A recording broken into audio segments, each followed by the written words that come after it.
근육은 뭐 지방 흡입으로 줄일 수가 없는 거거든요. 이 잡히는 것 중에서 어디까지가 지방이고 어디까지가 근육인지 그거를 이제 알아야 됩니다. 그건 정교함이 떨어지기 때문에 그걸 안 쓰고 그냥 딱 관만 들고 한 땀 한 땀 천천히 하는 거 보면 절대 이렇게 안 해요. 진짜 약간 바이올린 켜듯이 처음에 잘하는 게 제일 중요해요. 평생 한 번 한다고 생각해야 돼. 이거 막 하고 또 하고 이게 아니에요. 안녕하세요, 닥터CL 이승윤 원장입니다. 그 아이돌이나 애니 보면 팔뚝 되게 얇잖아요. 그래가지고 약간 팔뚝 지방 흡입을 많이 한다던데, 지방 흡입을 하면 누구나 이제 연예인 팔뚝처럼 얇아질 수 있나요? 그게 항상 그런 건 아니고요. 그래서 팔뚝 지방 흡입 상담하러 오시는 분들이 팔뚝을 만들어 달라 뭐 이렇게 완전 가느다란, 그리고 여기서 이제 완전 직각으로 떨어지는 뼈만 남은 것 같은 그런 거를 해달라고 하시는 분들이 많은데, 이게 모두가 다 그렇게 할 수 있는 건 아니고요. 가장 큰 원인은 이제 근육 굵기입니다. 근육 굵기. 그래서 많은 분들이 이렇게 만졌을 때 이게 다 지방이라고 생각을 하세요. 다 지방이라고 생각하는데 사실은 상당 부분은 근육이에요. 근육은 뭐 지방 흡입으로 줄일 수가 없는 거거든요. 이 잡히는 것 중에서 어디까지가 지방이고 어디까지가 근육인지 그거를 이제 알아야 됩니다. 사실 근데 일반인이 딱 만졌을 때 지방인지 근육인지 좀 구분하기는 좀 어렵겠네요. 어려울 수도 있고, 근육이라는 걸 알지만 지방이었으면 좋겠다 그런 분들도 오시고요. 희망사항. 이제 기대감을 품고 딱 오실 때 네네. 원장님이 딱 보고 안 되실 것 같으면 돌려보내시나요?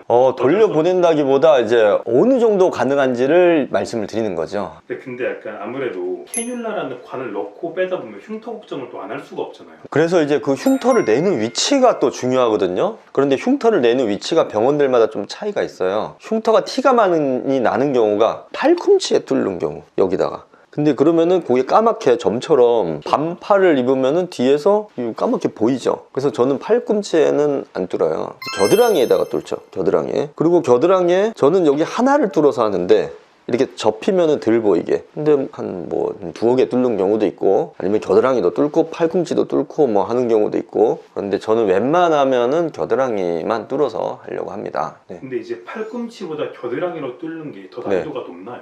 그렇죠. 여기 하나만 가지고 요 바깥쪽에 볼록 간 부위를 뺄 때 팔꿈치에 뚫으면은 관이 이쪽으로 접근이 편해요. 근데 겨드랑이에 뚫으면은 이 근육 모양과 평행하게 관이 왔다 갔다 해야지 빼기가 편한데 수직 방향으로 들어가야 되거든요. 그거를 섬세하게 하지 않으면은 이게 약간 울퉁불퉁해질 수가 있어요. 네, 그러면 우리가 살을 뺄 때 몸 전체적으로 같이 빠지는 건데, 이제 팔뚝만 흡입을 하게 되면 좀 체형이 좀 어색해지지 않을까요?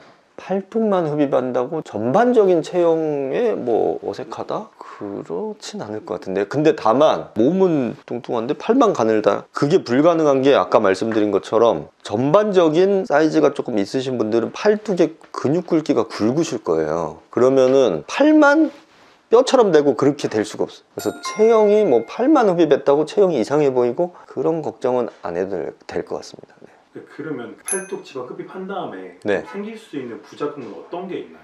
가장 큰 부작용은 이제 결국은 폐이고 울퉁불퉁해지고 착색되고 유착되고 그런 것들이죠.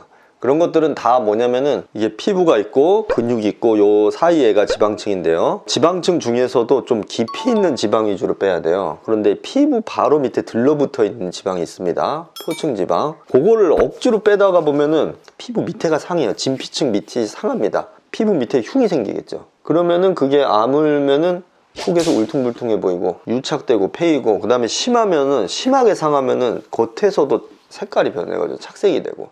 깊이 있는 불필요한 것만 빼고 끝내야지 막 이거를 빼고 또 빼고 억지로 빼면은 그런 부작용이 생기고. 그 다음에 팔뚝은 이렇게 들었을 때 근육이 곰봉 모양처럼 생겼어요. 여기 이렇게 했다가 여기가 잘록하거든요.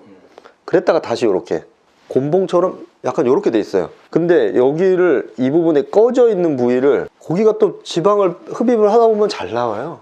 빼고 또 빼고 빼고 또 빼고 하다 보면은 팔 모양이 이상해 보이죠. 그게 온폭 들어간 부위를 적당히 빼야지 막 잘 나온다고 막 억지로 빼고 그러면은 모양이 흉해지죠. 그 다음에 팔뚝 안쪽 살이 만져보면 엄청 얇아요. 한번 만져보세요 지금. 그런데 거기가 지방이 잘 나옵니다. 잘 나온다고 해서 억지로 빼면 피부가 얇은 부위이기 때문에 피부가 잘 상해요. 가장 부작용 많은 데가 안쪽. 그래서 안쪽은 진짜 적당히 빼야 되고, 그 다음에 손으로 가는 신경이 다 겨드랑이를 통해서 글로 지나가거든요. 별로 깊지 않은 부위에 있어요. 그래서 그거를 막 거기를 빼겠다고 막 억지로 하면은 신경 손상 위험도 있으니까 조심해서 시술해야 되고. 저는 이거 팔 지방흡입할 때 장비를 안 써요. 장비라는 거는 지방흡입 장비가 있어요. 의사의 수고를 덜어주는 기계가 막 왔다 갔다 해가지고 하는 전문 장비가 있거든요. 그건 정교함이 떨어지기 때문에 그걸 안 쓰고 그냥 딱 관만 들고 한 땀 한 땀 천천히 하는 거 보면 절대 이렇게 안 해요. 진짜 약간 바이올린 켜듯이. 마지막으로 이 팔뚝 지방 흡입을 한 다음에 회복 기간은 얼마 정도로 잡으면 좋을까요? 벙붓기 빠지는데 한 3주까지는 봐야죠. 빨리 빠지면 한 2주. 뭉침이 생겨요. 왜냐면 지방을 뺀 만큼 피부가 들러붙어야 되잖아요. 부드럽게 붙는 게 아니고 이게 다 딱딱해지면서 들러붙기 때문에 뭉침이 한 달쯤이 3주, 한 달 요때 제일 심해요. 그래서 팔을 들면은 뻣뻣하고 만져도 뭐가 딱딱하고 그 다음에 피부 표면도 뭐가 약간 울룩불룩한 것 같고 그 뭉쳐서 그런 건데 그거 풀리는 게 한 3개월 지나면 한 5, 60% 풀리고 6개월 지나면 한 80% 풀리고 9개월 정도 지나면 다 풀려요. 그래서 경과도 효과가 빨리 나오는 분은 한 2주부터 나오지만 보통 한 3주, 한 달부터 효과 나오기 시작해서 반년에서 9개월까지 사이즈가 계속 줄어들어요. 뭉침이 다 풀렸는데도 패여 있으면 그거는 이제 부작용이죠. 뭉침이 끝났을 때도 펴있다라는 거는 바로 알 수는 없는 거죠. 의사는 알지. 이건 패인 거다. 아니, 지방흡입 부작용은 굉장히 많은 시술이에요. 그래서 너무 울퉁불퉁하게 와가지고 그거를 이제 교정을 원하는데 교정이 굉장히 어려워요. 군데군데 다 유착이 돼 있기 때문에 처음에 잘하는 게 제일 중요해요. 평생 한 번 한다고 생각해야 돼. 이거 막 하고 또 하고 이게 아니에요. 네, 그래서 이번 시간에는 팔뚝 지방 흡입에 대해서 말씀을 드렸는데 주로 부작용 위주로 많이 말씀을 드렸습니다. 왜냐면 부작용 없이 시술하는 게 매우 중요하기 때문에요.